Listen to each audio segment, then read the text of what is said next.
오늘 우리에게 주시는 말씀은 구약 성경 사무엘하 13장 1절부터 22절까지 말씀입니다. 사무엘하 13장 1절부터 22절까지 말씀입니다. 자, 본문이 굉장히 긴데요. 우리가 2시간짜리 넘는 영화도 보는데 이 정도 본문은 감사함으로 읽을 수 있죠. 자, 오늘 이 본문의 내용을 알아야지 오늘 말씀이 여러분에게 잘 이해가 됩니다. 그래서 본문이 좀 길지만 한번 같이 읽어보겠습니다. 13장 사무엘하 13장 1절 제가 먼저 읽습니다. 그 후에 이 일이 있으니라. 다윗의 아들 압살롬에게 아름다운 누이가 있으니 이름은 다말이라. 다윗의 다른 아들 암논이 그를 사랑하나 그는 처녀이므로 어찌할 수 없는 줄을 알고 암논이 그의 누이 다말 때문에 우라로 말미암아 병이 되니라. 암논에게 요나답이라 하는 친구가 있으니 그는 다윗의 형 시므아의 아들이요 심히 강교한 자라. 그가 암논에게 이르되 왕자여 당신은 어찌하여 나날이 이렇게 하냐. 내게 말하여 주시지 않겠느냐 하니 암논이 말하되 내가 압살롬의 누이 다말을 사랑함이니라. 요나답이 그에게 이르되 침상에 누워 병든 채하다가 내 아버지가 너를 보러 오거든 너는 그에게 말하기를 원하건대 내 누이 다말이 와서 내게 떡을 먹이되 내가 보는 데에서 떡을 차려 그의 손으로 먹여주게 하옵소서 하라 하니 암논이 곧 누워 병든 채하다가 왕이 와서 그를 볼 때 암논이 왕께 아뢰되 원하건대 내 누이 다말이 와서 내가 보는 데에서 과자 2개를 만들어 그의 손으로 내게 먹여주게 하옵소서. 다윗이 사람을 그의 집에 보내 다말에게 이르되 이제 내 오라버니 암논의 집으로 가서 그를 위하여 음식을 차리라 한지라. 다말이 그 오라버니 암논의 집에 이르매 그가 누웠더라. 다말이 밀가루를 가지고 만족하여 그가 보는 데서 과자를 만들고 그 과자를 굽고 그 냄비를 가져다가 그 앞에 쏟아 놓아도 암논이 먹기를 거절하고 암논이 이르되 모든 사람을 내게서 나가게 하라 하니 다 그를 떠나가니라. 암논이 다말에게 이르되 음식물을 가지고 침실로 들어오라. 내가 내 손에서 먹으리라 하니 다말이 자기가 만든 과자를 가지고 침실에 들어가 그의 오라버니 암논에게 이르러 그에게 먹이려고 가까이 가지고 갈 때 암논이 그를 붙잡고 그에게 이르되 나의 누이야 와서 나와 동침하자 하는지라. 그가 그에게 대답하되 아니라 내 오라버니여 나를 욕되게 하지 말라. 이런 일은 이스라엘에서 마땅히 행하지 못할 것이니 이 어리석은 일을 행하지 말라. 내가 이 수치를 지리고 어디로 가겠느냐. 너도 이스라엘에서 어리석은 자 중에 하나가 되리라. 이제 청하건대 왕께 말하라. 그가 나를 내게 주기를 거절하지 아니하시리라 하되 암논이 그 말을 듣지 아니하고 다말보다 힘이 세므로 억지로 그와 동침하니라. 그리하고 암논이 그를 심히 미워하니 이제 미워하는 미움이 전에 사랑하는 사랑보다 더한지라. 암논이 그에게 이르되 일어나 가라 하니 다말이 그에게 이르되 옳지 아니하다. 나를 쫓아보내는 이 큰 악은 아까 내게 행한 그 악보다 더하다 하되 암논이 그를 듣지 아니하고 그가 부리는 종을 불러 이르되 이 계집을 내게서 이제 내보내고 곧 문빗장을 치리라 하니 암논의 하인이 그를 끌어내고 곧 문빗장을 치르니라. 다말이 채색 옷을 입었으니 출가하지 아니한 공주는 이런 옷으로 단장하는 법이라. 다말이 재를 자기의 머리에 덮어쓰고 그의 채색 옷을 찢고 손을 머리에 얹고 가서 크게 울부짖으니라. 그의 오라버니 압살롬이 그에게 이르되 내 오라버니 암논이 너와 함께 있었느냐. 그러나 그는 내 오라버니이니 누이야 지금은 잠잠히 있고 이것으로 말미암아 근심하지 말라 하니라. 다말이 그의 오라버니 압살롬의 집에 있어 처량하게 지내니라. 다윗 왕이 모든 일을 듣고 심히 노하니라.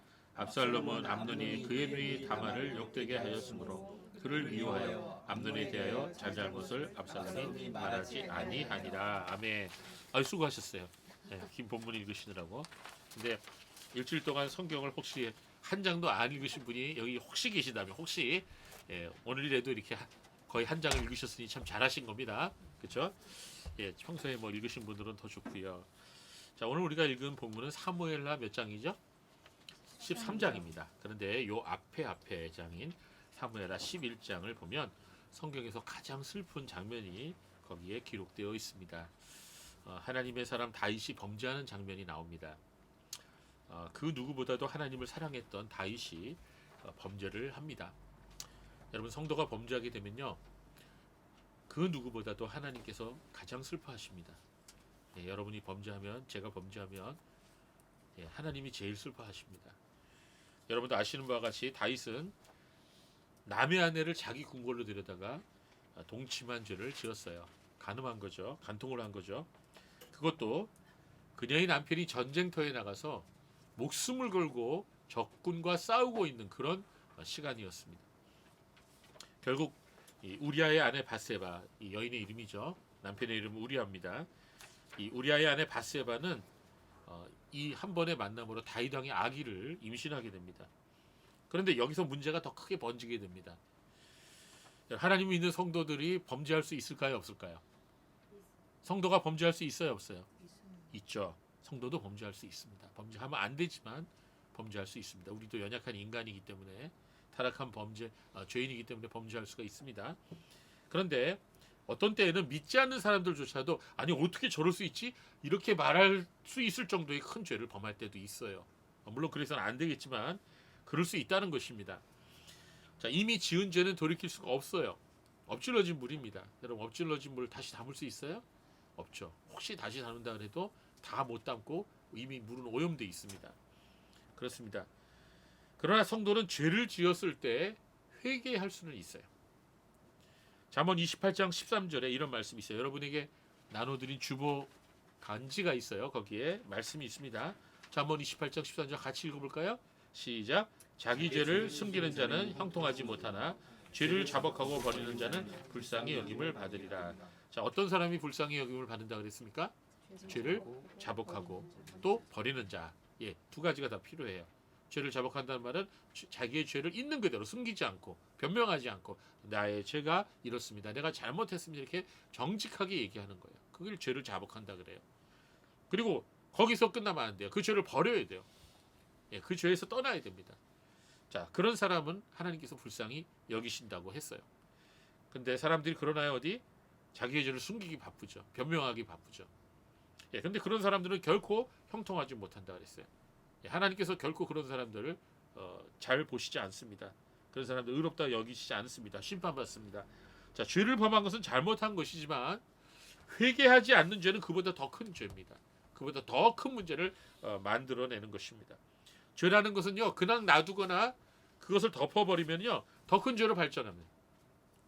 예, 그게 문제예요. 다윗은 어떻게 해야 돼요? 회개해야 했어요. 그러나 그는 자신의 죄악을 덮으려고 했어요. 그러기 위해서 자신의 권력을 사용합니다. 하나님께서 백성들을 행복하게 해주라고 주신 왕의 권력을 다윗은 자기 죄를 덮는 데 사용을 하게 됩니다. 바세바가 임신한 사실을 듣고서 다윗은 전쟁터에 나가 있는 자기의 신하 바세바의 남편 우리아 장군을 불러들입니다. 그리고 장군에게 집에 들어가서 아내하고 같이 자라 그래요. 다윗이 이렇게 한 이유가 뭐죠? 바세바가 지금 임신한 아이가 다윗의 아기임을 감추려고 하는 의도인 거예요. 뭐 옛날에 뭐 저기 DNA 검사가 있나요? 뭐가 있나요? 그렇죠? 모르잖아요. 예. 자, 그래서 이렇게 머리를 짜낸 거예요, 다윗이. 그러나 우리아는 왕의 말도 듣지 않고 밖에서 잠을 자요. 노숙합니다. 왜 그렇죠? 지금 전쟁터에서 부하들이 목숨 걸고 싸우고 있는데 나만 혼자 집에 가서 편안히 잠을 자라고요? 그럴 수 없습니다. 하고 왕의 말을 거역해요. 아무리 다윗 왕이 회유하고 강권해도 우리아의 고집을 꺾을 수가 없었습니다. 결국 다윗은 아주 최악의 방법을 사용합니다. 예, 그걸 바둑에서는 악수라고 그러죠. 악수. 예, 그래서 다윗은 우리아에게 편지를 하나 들려주고 다시 전쟁터로 돌아가라고 말합니다. 그 편지 안에 무엇이 담겨 있는지, 어떤 글이 담겨 있는지 전혀 모른 채 우리아는 다윗이 말한 대로 심부름을 하죠. 너는 이 편지를 너희 상관인 총사령관 요압에게 건너주어라. 우리아는 자신을 죽이라는 다윗 왕의 편지를 내용도 알지 못한 채 총사령관 요압에게 전달을 합니다. 결국 요압은 다윗 왕의 명령대로 이 우리아를 가장 위험한 적진 앞에 내세워서 적의 공격을 받고 죽게 만듭니다. 그렇게 우리아는 전사해요. 자, 여러분 억울하죠? 여러분 만약에 우리아였다면은, 우리아의 엄마였다면 여러분 얼마나 억울하겠어요? 그렇죠? 다윗 왕은 우리가 전쟁터에서 전사했다는 우리아가 죽었다는 소식을 듣습니다. 그 후에 다윗은 어떻게 합니까? 과부가 된 바스바를 궁궐로 데려오게 돼요. 그리고 자신의 아내로 삼습니다. 참으로 끔찍한 행동이죠. 이미 여러 명의 아내가 있어요. 다윗에게는. 그런데 남의 아내를 자신의 아내로 삼아버린 것입니다. 사무엘하 11장 27절은 그 슬픈 사건을 전하면서 그 결론을 이렇게 말하고 있습니다. 여러분 같이 읽어볼까요? 11장 27절이에요. 시작. 그 장례를 마침에 다윗이 사람을 보내 그를 왕궁으로 데려오니 그가 그의 아내가 되어 그에게 아들을 낳으니라. 다윗이 행한 그 일이 여호와 보시기에 악하였더라. 네. 그 일이 여호와 보시기에 악하였더라. 이렇게 말하고 있어요.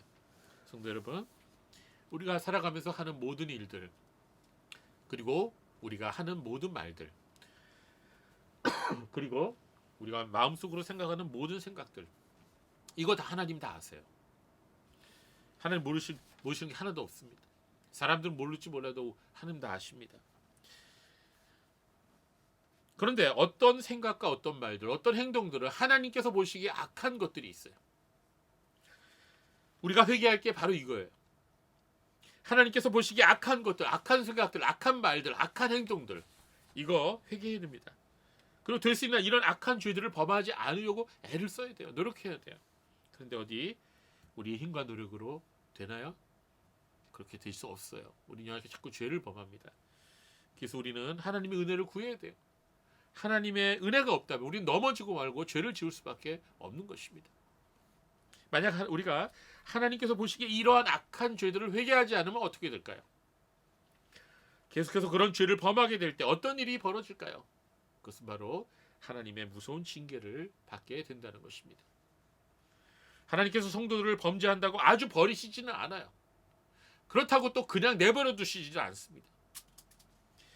자녀들이 잘못된 길로 가는데 부모가 그냥 내버려 둔다면 그 부모 잘하는 거예요? 아니죠. 지원아, 아니지. 지원이가 잘못하면은 아빠가 야단칠 때도 있지. 그렇지? 기분은 나쁘지만 아빠가 사랑해서 그러는 거야. 하나님도 마찬가지예요. 하나님께서는 자녀들이 잘못된 길로 나갈 때 내버려 두지 않으십니다. 무서운 매를 때리십니다. 하나님께서는 나단 선지자를 다윗에게 보냅니다. 그리고 나단 선지자를 통해서 그의 죄를 아주 신랄하게 꾸짖으셔요. 그 장면이 사무엘하 12장에 나와 있습니다. 그리고 다윗에게 너 이제부터 무서운 매 맞을 준비해라. 이렇게 말씀하셔요. 사무엘하 12장 10절 말씀 보면 이제 내가 나를 업신여기고 햇사람 우리아의 아내를 빼앗아 내 아내로 삼았은즉 칼이 내 집에서 영원히 떠나지 아니하리라. 너 죽을 때까지 너 칼 맞을 각오해라. 무서운 경고의 말씀이죠. 자, 여기 보니까 하나님께서 뭐라 그러셨냐면 다윗이 하나님을 업신여겼대요. 여러분, 우리가 죄를 지을 때는요 하나님을 업신여기는 거예요. 업신여겼다는 게 뭘까요? 하나님을 소중히 여기지 않는다는 거죠. 예, 우리가 하나님을 두려워하고 하나님을 귀히 여긴다면은 하나님 보고 계시는데 함부로 행동할 수 없죠. 하나님을 업신여긴 거예요. 우리가 하나님을 업신여길 때 우리가 죄를 짓게 되는 거죠. 이제 사무엘하 말씀은 그 후로 다윗이 얼마나 많은 고난을 당하게 되었는지를 아주 자세하게 말씀합니다. 자, 요 사무엘하 요 11장 이전까지는 다윗이 아주 승승장구하고 잘 돼요. 하는 일마다 다 잘 되고 뭐 전쟁도 다 이기고 너무나 많은 복을 받습니다. 그러나 사무엘하 11장 말씀 이후로는요 다윗이 정말 고생을 무지무지하는 장면이 계속해서 나와요.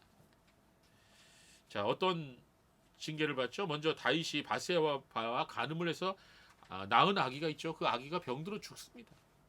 하나님 앞에 간절히 아기를 구해달라고 기도를 하지만 결국 아기는 죽습니다. 죽은 아기 앞에서 다윗은 자신의 죄악이 얼마나 큰지 뼈아프게 깨닫게 됩니다. 그러나 그게 다가 아니었어요. 세월이 흘러요. 다윗의 아들 압살롬이라는 아들이 있어요. 저기 발음이 좀 그렇죠. 어감이 압살롬. 예, 이 압살롬이 반역을 일으킵니다. 그래서 다윗 왕은 가족들을 이끌고 도망을 다니게 되죠. 예, 아들이 쿠데타를 일으켜요. 자, 다시 예루살렘으로 돌아와서 왕좌에 복귀하게 되지만 그로 인해서 수많은 사람들이 죽고 고통을 당합니다. 그리고 그의 아들 압살롬이 반역을 일으킨 그 아들 압살롬이 결국은 죽게 되는 끔찍한 결과를 맞습니다. 이처럼 다윗은 자신의 죄로 말미암아 하나님 무서운 징계를 받게 되었던 것입니다. 성도 여러분, 우리는 하나님을 두려워할 줄 알아야 됩니다. 하나님을 믿는 사람은 하나님을 사랑하면서도 또한 두려워할 줄 알아야 됩니다. 그래야지만 우리가 경거망동하지 않고 또 죄를 짓는 것을 무서워하고 두려워할 수 있어야 되는 것입니다. 자, 그렇다고 하나님께서 다윗을 아주 버리신 것은 아니죠. 나단 선지자를 통해서 다윗의 죄를 신랄하게 꾸짖으신 하나님께서는 이렇게 말씀하셨습니다. 사무엘하 12장 13절 14절 말씀을 같이 읽어볼까요? 시작. 다윗이 나단에게 이르되 내가 여호와께 죄를 범하였노라 하며 다윗에게 말하되 여호와께서도 당신의 죄를 사하셨나니 당신이 죽지 아니하려니와 이 일로 말미암아 여호와의 원수가 크게 비방할 거리를 얻게 되었으니 당신이 낳은 아기가 반드시 죽으리다 하고. 자, 뭐라고 했습니까? 나단이 여호와께서도 당신의 죄를 사하셨나니. 그렇습니다. 하나님께서는 회개하는 사람들의 죄를 용서하십니다. 그러나 우리는 또한 이 말씀도 마음에 새겨야 합니다. 14절 말씀 볼까요? 14절 말씀 뭐라 그랬어요? 이 일로 말미암아 여호와의 원수가 크게 비방할 거리를 얻게 하였으니 죄송합니다. 우리가 죄를 짓게 되면요, 하나님의 원수에게 크게 비방할 거리를 주게 돼요. 오늘도 마찬가지죠. 여러분, 매스컴에 보면 가끔 어느 교회 목사라는 사람이 이런 끔찍한 죄를 범했다라는 그런 소식을 우리가 듣게 됩니다. 그런 적이 있어요, 없어요? 그러면 어떻게 돼요? 세상이 요란하게 떠들썩하게 아주 비방을 하죠.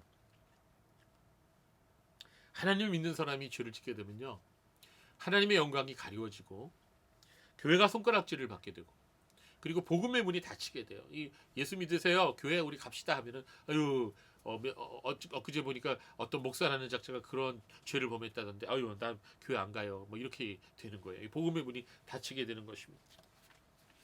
오늘 보면 사무엘하 13장에 나오는 이야기는 다윗의 아들 압살롬 왕자가 왜 아버지를 배반했는지, 왜 반역을 일으키게 되었는지를 자세하게 그 이유를 설명해 주고 있습니다. 이 사건으로 인해서 압살롬은 자신의 친여동생을 성폭행하고 또 쫓아내버린 이 암논이라고 하는 이 왕자를 살해할 계획을 세우게 되고, 그것을 실행에 옮겨서 결국 암논을 죽이게 됩니다. 그러나 그것에 그치지 않고 더 나아가서 아버지를 배반하고 반역을 일으키고 죽게 되는 것입니다. 그럼 우리 본문을 읽기는 읽었지만 암논이 어떤 일을 벌였는지 우리 자세히 한번 살펴보겠습니다. 자, 다윗에게는 여러 명의 아내들이 있었죠. 이 왕들은 보통 아내를 여러 거느립니다. 그 아내들을 통해서 이제 왕자들이 참 많이 태어났습니다. 자, 물론 그 중에는 공주도 있었어요. 본문에 공주가 한 명 나오는데 그 이름이 다말이래요. 다말이라는 이름 가졌어요. 자, 다윗의 아들들 중에는 암논이라는 왕자가 있었는데 맏아들이에요. 예, 맏아들이니까 아주 권세가 많았겠죠. 그런데 이 암논이 자기 어머니하고는 다른 왕비의 그 딸인 누이 동생, 배다른 누이 동생이죠. 다말을 사랑하였습니다. 성경에서도 말씀하고 있는데 다말이 너무너무 아름다웠다는 거예요. 예, 너무너무 아름다웠다는 거. 자, 여러분, 이 다말의 아마 엄마가 공주였기 때문에 그런 것 같아요. 굉장히 아름다웠어요. 다말의 오빠인 압살롬도 너무너무 멋있는 남자였다는 거예요. 머리가 그냥 막 웨이브가 지는데, 황금 웨이브가 지는데 너무너무 이 숱이 많아갖고, 예, 어깨 너머로 그냥 철렁철렁하고 돌아다니면 모든 이스라엘의 여자들이 다 침을 흘리고 바라볼 정도로 굉장히 멋진 아이돌 중에서도 아이돌이라. 예, 저도 옛날에 이 머리를 이만큼 길러봤는데 대학교 1학년 때, 저희 때는 중학교 3년, 고등학교 3년 동안 6년 동안 머리를 빡빡 깎아야 되잖아요. 그러니까 대학교 1학년 되자마자 머리를 절대로 안 깎았어요. 1년 동안. 그래갖고 이렇게 그냥, 저는 머리가 길어지면 웨이브가 지거든요. 그래서 이 베토벤보다 더 멋있어요. 그래갖고 제가 그때 지휘를 했었는데, 그냥 지휘복 입고 이 지휘를 하면요, 머리가 찰랑찰랑하면서 너무 멋있었습니다. 근데 저 얼굴이 좀 안 받쳐줘 갖고, 예, 우리 김재혁 지사님이 머리 기르시면 굉장히 멋있었는데 저는 반만 멋있었어요. 어쨌든 이 압살롬이 너무너무 멋있었다는 거예요. 예, 압살롬도 멋있고 다말도 그렇게 아름다웠다. 그래서 이 암논이 한눈에 반했어요. 야고 어떻게 됐습니까? 상사병이 났습니다. 상사병. 너무너무 다말을 좋아해갖고. 그 당시에는 이 배다른 형제 자매라 하더라도 이렇게 결혼하는 경우가 있어서 특별히 왕족들은 더 그랬습니다. 그러나 왕궁의 처녀들은 아주 엄격히 통제된 구역에서 살았기 때문에 함부로 만날 수가 없어요. 자, 암논에게는 이 요나답이라고 하는 친구가 있었는데요. 이 요나답은 아주 간교한 친구였습니다. 여러분 친구 중에도 그런 친구 있죠? 예, 아주 머리 잘 굴리는 친구, 잔꾀 있는 친구. 요나답이 그런 친구였어요. 여러분 자신이 그래요? 그건 아니죠. 자, 그런데 이 요나답은 사실은 사촌이에요, 사촌. 이 암논과 사촌입니다. 다윗의 형 시므아라는 분의 아들이에요. 그런데 항상 머리를 잘 굴렸어요. 묘책을 잘 꾸며내는 그런 사람이었습니다. 어느 날 이 요나답이 암논에게 찾아왔는데 암논의 얼굴을 보니까 아주 그냥 수심이 가득해요. 아유 왕자님, 이게 나날이 안색이 왜 안 좋아지십니까? 무슨 걱정이라도 있으세요? 말씀해 보세요. 그러자 암논이 실토합니다. 사실은 내가 배다른 누이 다말을 내가 사모하고 있네. 그런데 만날 수가 없어서 이렇게 죽을 지경이요. 이렇게 말을 하고 있어요. 이 말을 듣고 요나답이 아주 묘한을 내주었습니다. 왕자님 그러지 마시고 제 말대로 하되 아주 누워서 이제부터 병든 채 하세요. 그럼 그 소식이 부왕 다윗 왕에게 들릴 것입니다. 그래서 아버지가 이게 문병을 오시면요 이렇게 요청을 하세요. 아버지 제가 지금 너무 몸이 아파서 죽게 생겼는데 그 제 누이 동생 다말이 저한테 좀 와서 맛있는 음식을 좀 해서 저한테 떠먹여 주면 제가 금방 일어날 것 같아요. 이렇게 부탁을 하니까 아버지가 그 아들의 말을 들어줬습니다. 그 당시에는요 이 환자에게는 특별한 음식을 해주는 그런 풍습이 있었대요. 예, 그래서 이런 요나답이 그 당시에 미푼 양속을 이용한 것입니다. 암논은 요나답이 시킨 대로 아픈 척 꾀병을 부렸어요. 이 소식이 왕에게 알려지자 이 다윗 왕은 자기 아들 암논 왕자를 문병을 가게 됩니다. 그래서 아들이 아버지한테 그렇게 부탁을 하니까 아버지가 다말에게 사람을 보내서 너희 오빠 암논에게 가서 맛있는 음식 해줘라 이렇게 명령을 합니다. 그래서 다말은 오라버니 집에 가서 이제 음식을 해주려고 이제 준비를 해갖고 딱 오와 보니까 암논이 침대에 누워 있어. 그래서 다말은 이 가루 반죽을 참 열심히 이렇게 해갖고는 그걸 참 예쁘게 만들어서 과자를 만들어갖고 오븐에 넣어서 그 당시는 오븐이 없지 화덕에 넣어서 구워갖고 맛있게 구워서 이제 암논에게 가져갑니다. 자, 냄비째 들고 가서 암논이 먹을 수 있도록 이렇게 딱 차례를 놨는데 암논은 그 과자를 먹지 않고 방에 있는 다른 사람들 보러 다 나가라 그랬어요. 그리고 그 다음에 어떤 일이 벌어졌어요? 예, 성경 말씀이 있는 그대로입니다. 하인들이 다 밖으로 나가자 단둘이만 남으니까 이렇게 말했습니다. 얘야, 그 과자를 가지고 침대로 와서 내 입에 좀 먹여주라 그랬어요. 그러니까 다말이 할 수 없이 과자를 들고 오라버니의 그 침대 곁으로 가서 과자를 먹여주려고 그러는데 암논이 더럽게 앉으면서 나와 함께 자자 그러는 거예요. 그러니까 다말이 놀라면서도 지혜롭게 대답을 합니다. 오빠 이러지 마세요. 이래서는 안 됩니다. 나를 이렇게 더럽히면 안 됩니다. 이스라엘에서는 이런 일이 무서운 범죄가 아닙니까? 제발 이러지 마세요. 내가 이런 수치를 당하면 어떻게 살아가게 됩니까? 그럼 오빠한테도 좋지 않죠. 이스라엘에서 가장 더러운 치안 소리를 듣게 되지 않겠습니까? 이렇게 오빠를 다독입니다. 그리고 또 이런 말도 합니다. 정 저를 원하신다면 아빠한테 얘기하세요. 아버님한테. 우리 부왕한테 얘기하십시오. 아버지께서 틀림없이 저를 오빠의 아내로 허락해 주실 겁니다. 그러니까 그 말은 무슨 말이에요? 결혼하고 나서 우리가 이런 육체적인 관계를 가지자 이런 말이에요. 여러분 지금은 어때요, 여러분? 이런 말 하면은 다 뭐라 그러죠? 어디 조선 시대에서 왔냐 그러죠? 요새는 안 그렇습니까? 지금은 결혼 전에 사람들이 동거도 막 하고요. 성행위도 아무 거리낌 없이 막 하죠. 그런 사람들이 너무 많아졌어요. 그러나 이전에는 결혼 전에 육체적인 관계를 갖는다는 것은 아주 크나큰 수치였어요. 죄악이었습니다. 왜냐하면 그렇게 하는 것은 하나님의 말씀을 어기는 거였어요. 암논은 이러한 다말의 설득을 받아들이지 않고 무조건 힘으로 그녀를 강제로 덮쳐서 강간을 합니다. 그런데 문제는 이제부터 더 커졌어요. 암논은 이러한 일이 있은 후에 마음이 확 변해갔거든요. 다말을 몹시 미워하게 되었어요. 그래서 그 전에 그녀를 사랑한 것보다 더 많이 다말을 미워하게 됩니다. 이렇게 암논이라는 성격은요. 암논이라는 이 사람은 어떤 사람이에요? 사랑도 불같이 하고 또 미워할 때도 참을 수 없이 미워하는 그런 정말 성격의 소유자였던 거죠.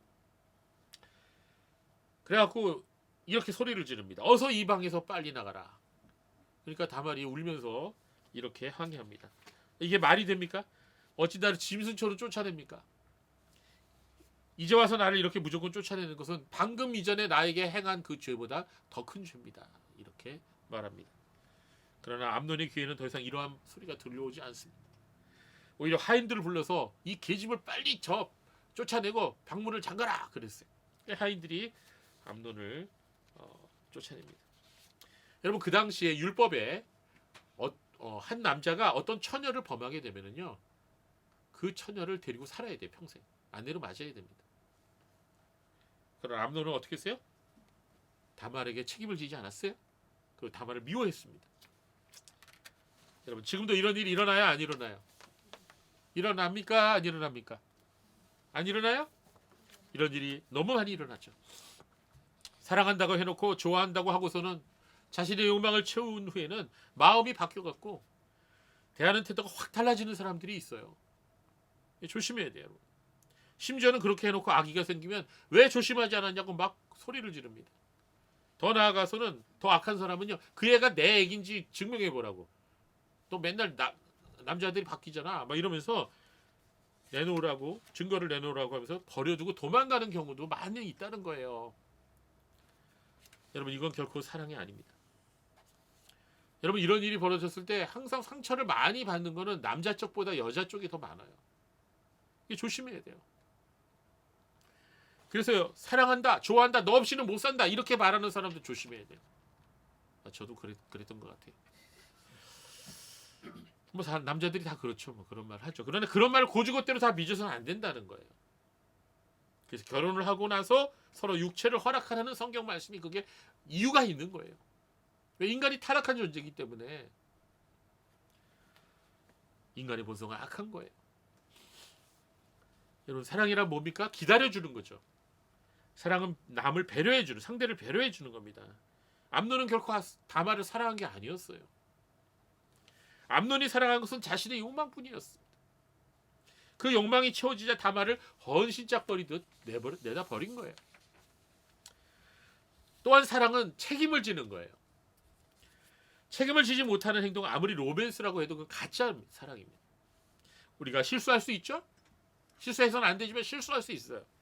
죄를 지을 수 있어요. 그러나 거기에 대한 책임을 질 수 있어야 됩니다.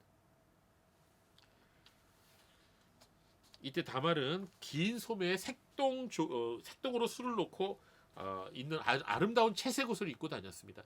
원래 결혼하지 아니한 공주는 그런 옷을 입고 있었다 그래요. 그 당시에. 그런데 이러한 다말을 마치 창녀처럼 그냥 쫓아내버린 거예요. 그러자 다말은 그 색동옷을 막 찢습니다. 머리에는 재를 뒤집어 쓰고 흙을 뒤집어 쓰고 엉엉 울면서 소리를 지르면서 목 놓아 울면서 자기 집으로 향해 가는 거예요. 자, 이 장면을 사람들이 봤을까 안 봤을까? 봤죠. 사람들이 제가 큰일을 당했구나. 저 공주가 아주 큰일을 당했구나. 그걸 단번에 알 수 있습니다. 소문이 온 왕국에 다 퍼지고 온 전국에 다 퍼져요. 다말에게는 친오빠가 있었다 그랬죠. 누구죠? 압살롬이요. 이 압살롬이 이 모습을 보고 누이를 위로해 주면서 네 오빠 암놈이 이렇게 했지. 그래, 암놈은 내 오라버니니 지금은 가만히 있어라. 이거 마음에 두지 말고 있어라. 이렇게 위로합니다. 그래서 다말은 그 오라버니 압살롬의 집에서 살게 돼요. 슬프고 외롭게 지내게 됩니다. 그 당시 처녀가 그런 일을 당하면요, 다른 사람한테 시집 가는 게 거의 불가능해요. 다말이 그 후로 시집을 갔는지 성경에 나오지 않아요. 그렇지만 그녀는 평생 그 상처를 마음에 지니고 살았을 거예요. 다윗왕은 이러한 이야기를 듣고 몹시 화를 냈지만 암논에게 별다른 그런 징계를 내리지 않았어요. 암논은 장자로서 앞으로 왕위를 계승할 사람이었기 때문에 다윗은 그를 무조건 사랑하고 어떠한 벌도 내리지 않았던 것입니다. 이와 같은 다윗 왕의 행동을 압살롬은 이해할 수가 없었습니다. 그래서 아버지를 향해서 적개심을 품기 시작했던 거죠.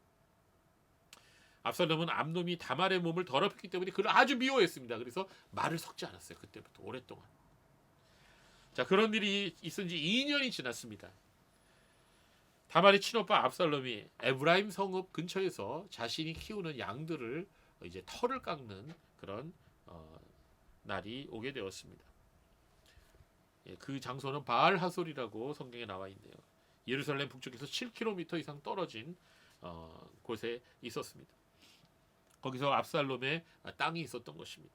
자, 양털을 깎을 때 그 당시에는 큰 잔치를 베푸는 게 보통 관례였다고 해요. 그래서 이 압살롬은 잔치를 베풀고 왕자들을 모두 초청을 해야 되는데 초청을 했습니다. 그런데 이 큰 아들 암논만큼은 왕의 허락이 필요했습니다. 왜냐하면 왕세자니까. 그래서 압살롬은 부왕을 찾아가서 말씀드렸어요. 아버지 제가 양털을 깎고 이제 잔치를 베풀어요. 그러니 아버님도 와주세요. 그랬더니 다윗 왕은 난 안 간다. 너희들끼리 먹어라 그래요. 그러면 아버지 제가 한 가지 부탁이 있는데 저희 형님 암놈을 좀 이 잔치에 참석할 수 있도록 좀 말해주세요. 다윗 왕은 처음엔 거절했어요. 그런데 자꾸 압살롬이 간절히 청을 하자 들어줍니다. 그러면 암논도 가도록 하겠다. 자, 그런데 이 압살롬이 자기의 그 부하들을 모아놓고 이런 말을 합니다. 얘들아, 잔치가 한참 벌어지고 그리고 왕자들이 술에 취해 있으면 내가 신호를 내릴 테니까 그때 칼을 가지고 와서 암논을 죽여라. 내가 모든 책임을 질 테니까 너희들 두려워하지 말고 내 말대로 해라. 그래서 결국은 압살롬의 부하들이 명령대로 대번에 암논을 쳐서 죽입니다.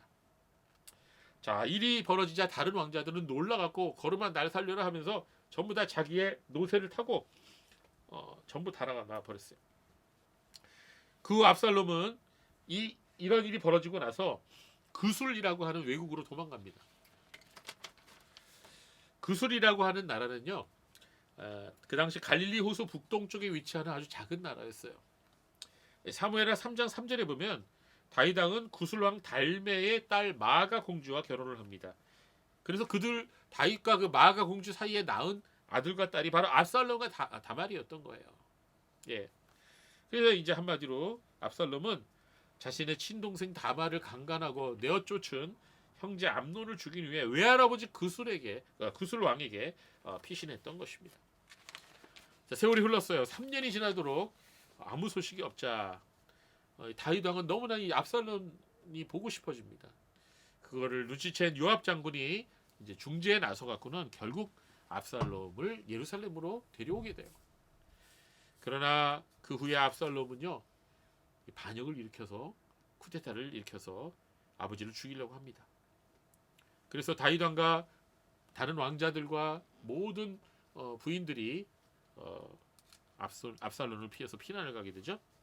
그런데 다윗이 그때 10명의 후궁들을 예루살렘 궁전에다가 남겨놓고 갑니다. 예, 이 사람들은 건드리지 않겠지 생각했지요. 예. 그러나 압살롬은 다윗 왕이 왕궁에 남겨둔 이 후궁들을 아주 잔인하게 선폭행해요. 사무엘하 16장 22절에 그 이야기가 나옵니다. 그런데 놀라운 것은 압살롬이 반역을 일으키면서 한 이 행동들이 그 옛날에 다윗 왕이 범죄에 대해서 하나님께서 나단 선지자를 통해서 말씀하실 때 그 예언의 말씀이 그대로 성취된 거예요. 그때 뭐라 그러셨냐? 사무엘하 12장 11절 12절을 한번 볼까요? 읽어볼까요? 시작. 여호와께서 또 이와 같이 이르시기를 보라 내가 너와 네 집에 재앙을 일으키고 내가 내 눈앞에서 내 아내를 빼앗아 내 의색에 주리니 그 사람들이 내 아내들과 더불어 백주에 동침하리라. 너는 은밀히 행하였으나 나는 온 이스라엘 앞에서 백주의 일을 행하리라 하셨나이다. 예, 아주 무서운 말씀이죠. 이 말씀이 그대로 이루어진 것입니다. 이렇게 죄라고 하는 것은 아주 무서운 것입니다. 그래서 우리는 죄 짓는 것을 두려워해야 돼요. 혹시 죄를 지었다면 그 죄가 더 커지기 전에 즉시로 회개해야 되는 것입니다. 그래서 하나님의 긍휼과 용서를 구해야 되는 것입니다. 하나님께서는 다윗 왕에게 긍휼을 베푸셔서 압살롬의 쿠데타가 진압되고 다시 예루살렘으로 돌아올 수 있었습니다. 그러나 압살롬은 결국 요압 장군의 칼에 찔려서 창에 찔려서 죽게 됩니다. 자, 여러분 성경 사무엘하 18장 9절에 보면 그 압살롬이 어떻게 죽었는지 그 정황이 설명되어 있습니다. 여러분 아까 압살롬의 머리가 어떻다 그랬죠? 굉장히 길고 숱이 많고 웨이브가 졌다 그랬죠. 그래갖고 노새를 타고 싸우러 가는데 그만 상수리 나무 밑을 지나가는데 상수리 나무 머리에 저기 가지에 머리가 걸렸어요. 그래갖고 노새가 그냥 지나가 버리고 어떻게 됐을까요? 대롱대롱 달려 있게 됐습니다. 예, 어쩔 수 없는 그런 상황에 요압이 와갖고 창으로 그를 찔러 죽였어요. 자, 압살롬이 죽었다는 소식을 다윗 왕이 듣습니다. 다윗 왕이 어떻게 했을까요? 잘 죽었다 그랬을까요? 아니에요. 다윗 왕은 목 놓아 울면서 성경에서 가장 슬픈 그런 장면을 우리가 볼 수가 있는데 사무엘하 18장 33절 말씀 여러분도 한번 같이 읽어볼까요? 다윗의 마음을 우리 한번 이해하면서 느끼면서 한번 읽어볼까요? 시작. 왕의 마음이 심히 아파 문 위층으로 올라가면서 우니라. 그가 올라갈 때 말하기를 내 아들 압살롬아 내 아들 압살롬아 차라리 내가 너를 대신하여 죽었다면 압살롬 내 아들아 하였더라. 아, 여러분 다윗의 마음을 느낄 수 있습니까? 그래서 내 아들아 몇 번 얘기했어요? 5번 이상 얘기했죠. 자, 아버지 마음이라는 게 이렇습니다. 자기를 죽이려고 했던 이 쿠데타를 일으켰던 압살롬이지만 아버지는 압살롬이 죽었다는 소식을 듣고 이렇게 목 놓아 울었던 것입니다. 자, 우리는 이 사건을 통해서 여러 가지 교훈을 얻을 수가 있어요. 잘못된 사랑은요 많은 사람을 불행에 빠뜨린다는 것입니다. 이 세상 사람들이 말하는 그 수많은 사랑들이라는 것이 사실은 사랑이 아니라는 거예요. 다른 사람들을 불행에 빠뜨리고 상처 주면서 내 욕망을 채우려고 하는 것, 그건 사랑도 아니고 로맨스도 아니에요. 그건 죄악입니다. 밧세바에게 행한 다윗 왕의 행동도, 다말에게 저질렀던 암논의 행동도 겉으로 보면 사랑처럼 보일 수 있지만 그건 사랑이 아니라 사랑이라는 가면을 쓴 욕망에 지나지 않아요. 네, 오늘 말씀의 제목입니다. 사랑이라는 가면을 쓴 욕망. 여러분, 나의 욕심과 욕망을 위해서 다른 사람을 이용하면 안 돼요. 다윗도 그랬고 암논도 그랬습니다. 내 욕심을 위해서 다른 사람을 이용하는 그런 행동은 아주 악한 죄인 것입니다. 그러나 우리 마음에도 암논과 같은 마음이 있는지 봐야 돼요. 나는 안 그런가? 또 앞으로 내가 그런 행동을 하면 어떡할까? 우리 자신을 잘 봐야 됩니다. 다른 사람이 어찌 되든지 말든지 상관없이 내 욕망을 채우려고 하는 그런 마음이 바로 암논의 마음이에요. 이런 암논의 이기적인 행동이 결국 압살롬과 같은 미움과 살인의 결과를 만들어낸 것입니다.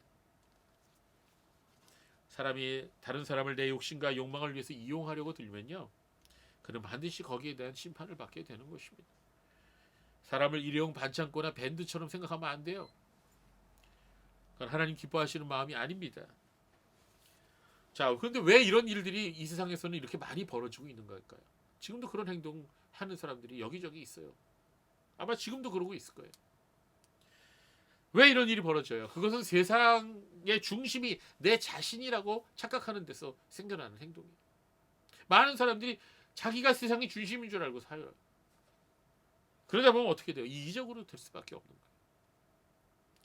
아닙니다. 세상의 중심은 내가 아니에요. 하나님이에요. 우리의 가치관이 잘못되면 우리의 인생도 잘못되는 것입니다. 나와 너라고 하는 유명한 책을 저술한 위대한 종교 사상가이자 철학가였던 마틴 부버라는 분이 있습니다. 이분이 인간관계에 대해서 정의를 했어요. 인간관계는 수단적 관계와 인격적인 관계가 있는데, 수단적 관계를 가지고 살아가는 사람은요, 그런 세계관을 가지고 사는 사람은요, 나와 그것이라고 항상 생각한대요. 그러나 인격적인 관계의 세계관을 가지고 사는 사람은 항상 나와 너라는 거예요. 우리가 우리 주위의 사람을 단지 그것으로 여길 때 우리는 그를 이용하려고만 합니다. 그럴 때 그것은 결코 사랑이 아니에요. 우리는 사랑에 철이 들 때 인간은 비로소 철이 든 거라고 말할 수 있는 것입니다. 상대를 배려할 줄 아는 마음을 가져야 되는 것이죠. 진정한 사랑은, 진짜 사랑은 다른 사람의 행복을 위할 줄 아는 게 진짜 사랑이에요. 그러므로 우리는 사랑이라고 하는 가면을 쓴 욕망을 벗어버려야 됩니다. 여러분 사랑하고 싶어요? 응? 준모야, 사랑하고 싶냐? 그렇다면 사랑이 뭔지를 먼저 알아야 돼요. 사랑은 이기적인 마음을 버려야 가능한 것입니다. 사랑은 나의 욕망을 위해 상대를 이용하는 게 아니에요. 사랑은 기다려주는 것이고 남을 배려해주는 거예요. 사랑은 그리고 책임을 지는 거예요. 사랑은 상대가 내 마음을 거절할 때에도 물론 마음은 아프지만 그것을 존중해 주는 겁니다. 그렇기 때문에 진짜 사랑한다면 지켜줄 줄 알아야 돼요. 진짜 사랑한다면 책임을 질 줄 알아야 돼요. 진짜 사랑한다면 내가 손해를 보더라도 약속을 지킬 수 있어야 되는 것입니다. 사랑은 머릿속으로 하는 게 아닙니다. 믿음도 마찬가지예요. 진정한 사랑은 행동으로 표현되는 거예요. 나타나는 행동이 진정한 사랑을 증명해 주는 거예요. 그건 믿음도 마찬가지예요. 여러분, 우리가 인간이기에 특별히 한참 때 우리 젊은이들은 이 성욕이 막 끌어오르죠. 그래 안 그래요? 괜찮아요. 그건 죄가 아니에요. 하나님이 주신 자연스러운 행동입니다. 그러나 그것이 욕정이 될 때 그게 죄가 되어버리는 거예요. 그럼 사람이 욕정을 이길 수 있나요? 욕정을 이길 수 있는 게 하나 있는데 그것은 진실한 사랑이에요. 욕정이 있는 건 잘못 아닙니다. 그러나 그 욕정을 따라가는 게 잘못이에요. 근데 그 욕정을 따라가지 않도록 만드는 유일한 힘이 있는데 그건 진정한 사랑입니다. 유혹을 물리칠 수 있는 것도 진실한 사랑뿐입니다. 하나님을 사랑하는 사람이 죄의 유혹을 이겨낼 수가 있습니다. 요셉은 하나님을 경외했기 때문에 보디발의 아내의 유혹을 이겨낼 수 있었어요. 그 당시 보디발의 아내 정도면요 얼마나 미인이었을까요? 그런데 그걸 이겨낸 거죠. 요셉이 하나님을 진심으로 사랑했기 때문인 것입니다. 어떤 사람이 만약 성적인 죄를 지었다면 그는 이미 오래전부터 하나님과의 관계에 문제가 있었던 거예요. 어떤 사람이 다른 사람을 속이고 사기를 쳤다면, 돈을 사랑하고 권력을 사랑하고 자기의 욕심을 추구한다면 그는 마음속에 진정으로 하나님을 사랑하는 마음이 없기 때문에 그런 것입니다. 하나님을 진심으로 사랑하는 사람은 죄의 유혹을 물리칠 수가 있는 것입니다. 또한 이웃을 내 몸과 같이 사랑하는 사람은 다른 사람을 내 욕정으로 만족시키는 대상으로 삼지 않습니다. 내 욕망을 채우기 위해서 다른 사람을 도구로 사용한다면 그 사람의 마음에는 사랑이 없는 거예요. 그래서 사도 바울은 뭐라고 얘기했어요? 사랑은 모든 율법의 완성이다. 이렇게 얘기했던 것입니다. 자, 아주 중요한 말씀 읽고 우리 말씀 마치겠습니다. 로마서 13장 8절 10절 말씀 읽겠습니다. 자, 여러분에게도 있을 거예요. 같이 읽어볼까요? 시작. 피차 사랑의 비뒤에는 아무에게든지 아무 빚도 지지 말라. 남을 사랑하는 자는 율법을 다 이루었느니라. 간음하지 말라, 살인하지 말라, 도둑질하지 말라, 탐내지 말라 한 것과 그 외에 다른 계명이 있을지라도 내 이웃을 내 자신과 같이 사랑하라 하신 그 말씀 가운데 다 들었느니라. 사랑은 이웃에게 악을 행하지 아니하나니 그러므로 사랑은 율법의 완성이니라. 아멘. 이 말씀 굉장히 중요한 말씀. 여러분 이 말씀을 자주 읽고 잘 묵상해 보십시오. 우리가 진정으로 하나님을 사랑한다면, 우리가 하나님의 사랑 안에서 이웃을 진정으로 사랑한다면 우리는 많은 죄의 유혹을 이겨낼 수가 있습니다. 그러므로 성도 여러분, 우리가 진실한 사랑을 할 수 있도록 하나님의 은혜를 구해야 되는 것입니다. 그러므로 우리는 다른 무엇보다도 기도할 때 하나님, 내가 진실로 하나님을 사랑할 수 있게 해주세요. 내가 진실로 하나님의 사랑으로 내 이웃을 사랑할 수 있게 해주세요. 그럴 때 우리는 승리하는 성도의 삶을 살 수 있을 것입니다. 기도하겠습니다.